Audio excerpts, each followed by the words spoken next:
உலகத்திலேயே ரொம்ப அழகான விஷயம் எதுன்னு கேட்டால் நம்ம எல்லாருமே சொல்லுவோம் காதல், அதாவது லவ் தான் இல்லையா? ரொம்ப பெரிய சந்தோஷத்தை கொடுக்குற இந்த லவ் தான் ஒரு பாயிண்ட் ஆஃப் டைம்ல ரொம்ப பெரிய வலியையும் கொடுக்குது. சரி, இந்த காதலே இல்லாமல் வாழ்ந்துடலாமா அப்படின்னு பார்த்தாலும் அது ரொம்ப கஷ்டமா இருக்கு. காதல் தான் எல்லாமேன்னு வாழ்ந்தாலும் ஒரு பாயிண்ட் ஆஃப் டைம்ல ரொம்ப பெரிய கஷ்டத்தை கொடுத்துட்டு போயிடுது. சரி, இதுக்கு என்னதான் வழி அப்படின்னு கேட்டிங்கன்னா, நம்ம எல்லாருமே லவ்வை இன்னும் தப்பாக தான் புரிஞ்சுக்கிட்டு இருக்கோம். லவ்வையும் அட்டாச்மெண்ட்டையும் நம்ம கன்ஃபியூஸ் பண்ணிக்கிறோம் அப்படின்னு தான் நான் நினைக்கிறேன். ஸோ லவ்னா என்ன, அட்டாச்மெண்ட்னா என்னன்னு நம்ம தெரிஞ்சுக்கிறது ரொம்ப முக்கியம். நீங்கள் இப்போ லவ் பண்ணிட்டு இருக்கீங்க, இல்லை ஒரு மேரிட் லைஃப்பில் இருக்கீங்க, இல்லை ஆல்ரெடி லவ் பண்ணி பிரேக்கப் ஆயிருக்குன்னா நீங்கள் உண்மையாகவே அந்த பர்சனை லவ் பண்ணியிருக்கீங்களா இல்லை இமோஷ்னலி அட்டாச்சாக இருந்திருக்கீங்களா அப்படின்னு தெரிஞ்சுக்கணுன்னா இந்த வீடியோவை முழுசாக பாருங்கள்.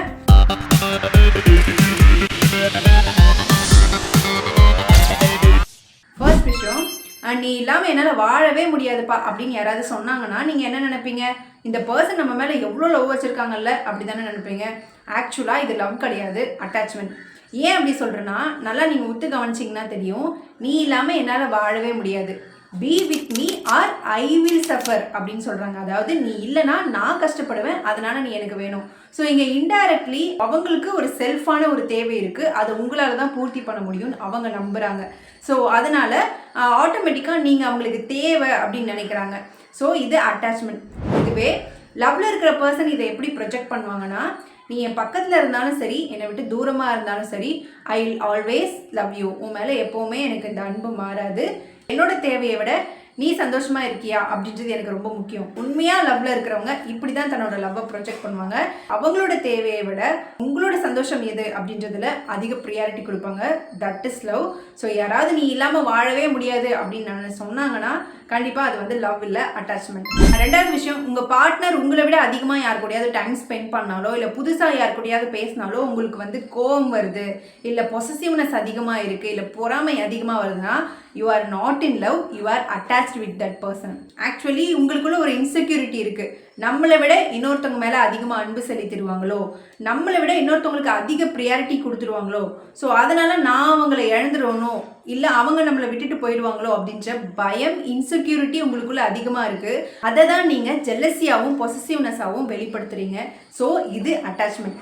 இதுவே லவ்ல இருக்கிறவங்க இதை எப்படி ப்ரொஜெக்ட் பண்ணுவாங்கன்னா, இன்னொருத்தவங்கக்கிட்ட பேசுறதுனால எங்களுக்குள்ள இருக்கிற அந்த லவ் போயிடாது, ஜஸ்ட் ஒன் கன்வர்சேஷன் நம்மளோட லவ்வை பிரேக் பண்ணிடாது அப்படின்றத ஸ்ட்ராங்காக பிலீவ் பண்ணுவாங்க.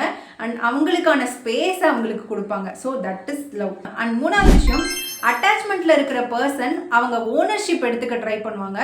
அதாவது நீ நான் சொல்றதை தான் கேட்கணும், என்னோட பெர்மிஷன் கேட்டு தான் நீ எல்லாத்தையும் பண்ணணும் அப்படின்னு உங்களை கண்ட்ரோல் பண்ண ட்ரை பண்ணுவாங்க.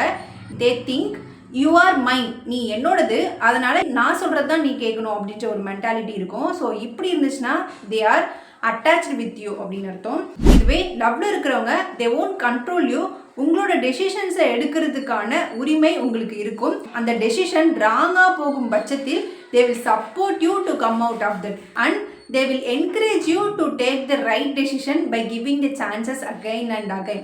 They prioritize you more than anything. So இந்த ப்ராப்ளம்ஸான வர பிரச்சனைகளை விட நீங்கள் அதில் க்ரோ ஆகிக்கிறீங்களா, நீங்கள் அதில் கற்றுக்கிறீங்களா அப்படின்ற விஷயத்தில் கான்சன்ட்ரேஷன் அதிகமாக கொடுப்பாங்க. So that is called love. நாலாவது விஷயம், இந்த அட்டாச்மெண்ட்டில் இருக்கிறவங்க ஆரம்ப காலகட்டத்தில் ரொம்ப எல்லாத்தையுமே அதிகமாக பண்ணியிருப்பாங்க, ரொம்ப அதிகமாக கேர் பண்ணியிருப்பாங்க, ரொம்ப அதிகமான சர்ப்ரைஸ் பண்ணியிருப்பாங்க. ஆனால் டைம் போக போக போக அது அப்படியே கம்ப்ளீட்டாக ஃபேட் ஆகிட்டு நிறைய கம்ப்ளைண்ட்ஸ் பண்ண ஆரம்பிப்பாங்க. நீ இதை பண்ணுறதில்ல, அதை பண்ணுறதில்லன்னு உங்களோட நெகட்டிவ்ஸை மட்டுமே ஃபோக்கஸ் பண்ணிட்டு இருப்பாங்க.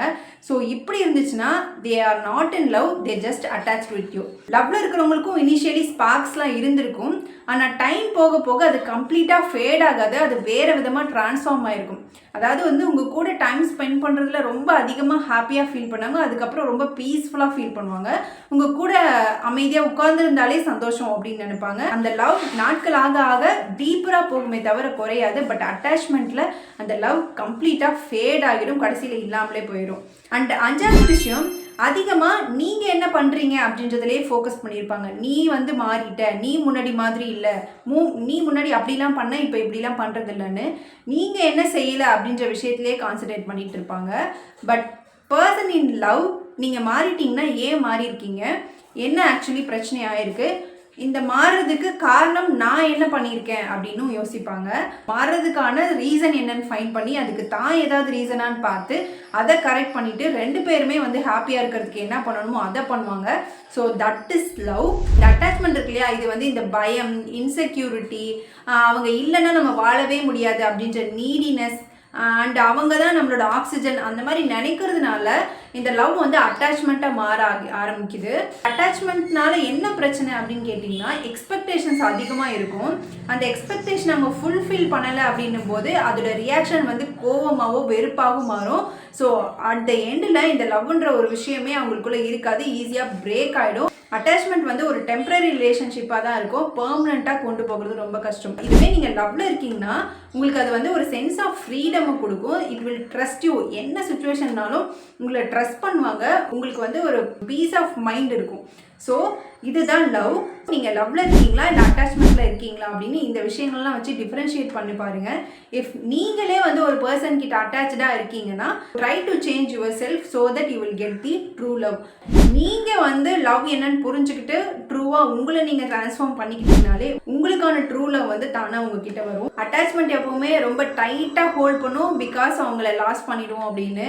பட் லவ் வந்து ரொம்ப ஜென்டிலாக ஹோல்ட் பண்ணிவிடும். It trust you that you will never leave no matter what.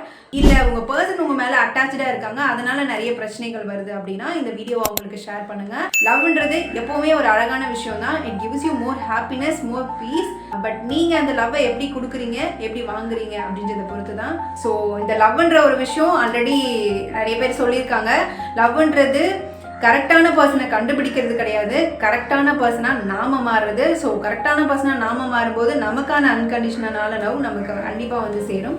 So உங்களோட ஃப்ரெண்ட்ஸ், ரிலேட்டிவ்ஸ் யாராவது வந்து இந்த அட்டாச்மெண்ட்டில் இருந்துட்டு ரொம்ப சஃபர் ஆகிட்டு இருக்காங்கன்னா இந்த வீடியோவை அவங்களுக்கு அனுப்புங்க. Thank you to all.